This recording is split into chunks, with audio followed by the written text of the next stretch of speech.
এখন শীতকাল, তো বাজারে সুন্দর সুন্দর যে ফুলকপি পাওয়া যাচ্ছে, তাই ভাবছি ফুলকপি দিয়ে মাছ রান্না করব। তো ফুলকপিটাকে আমি ছোট ছোট করে, মানে খুব ছোট না, ভাজা করলে ছোট করা যেত, এই যে বড় বড় ডুমো ডুমো করে আমি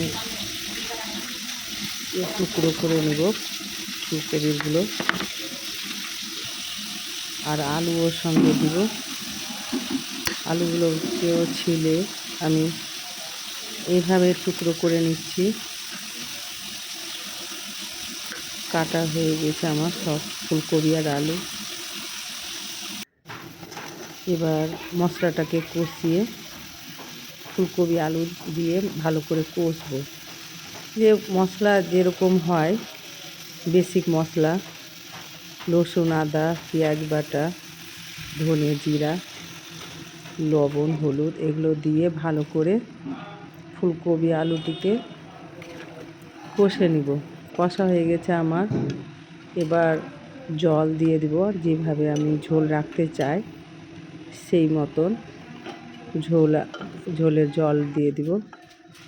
এই যে ঢাকা দিয়ে আমার ফুলকপি আলু সিদ্ধ হয়ে গেছে। এবার মাছগুলো আগে থেকে ভেজে রেখেছিলাম, এবার মাছগুলো দিয়ে দিচ্ছি। দিয়ে হালকা ঢাকা দিয়ে সিদ্ধ করব।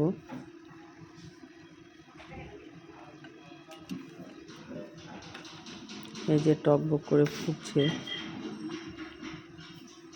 মাছগুলো বিছিয়ে দিয়েছি আমি।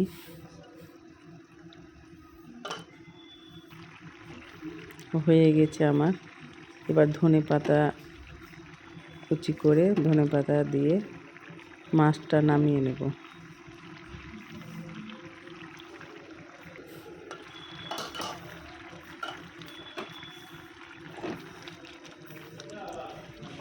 হয়ে গেছে আমার রান্নাটা কমপ্লিট।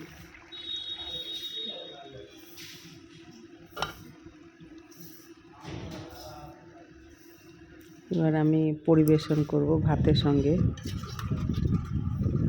ফুলকপি দিয়ে মাছের ঝোল আর সঙ্গে কলাইয়ের ডাল।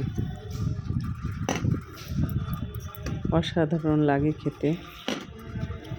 এখন ফুলকপি দিয়ে মাছের ঝোল খেতে খুব সুন্দর লাগে। তোমরাও করে দেখবে, ভালো লাগবে।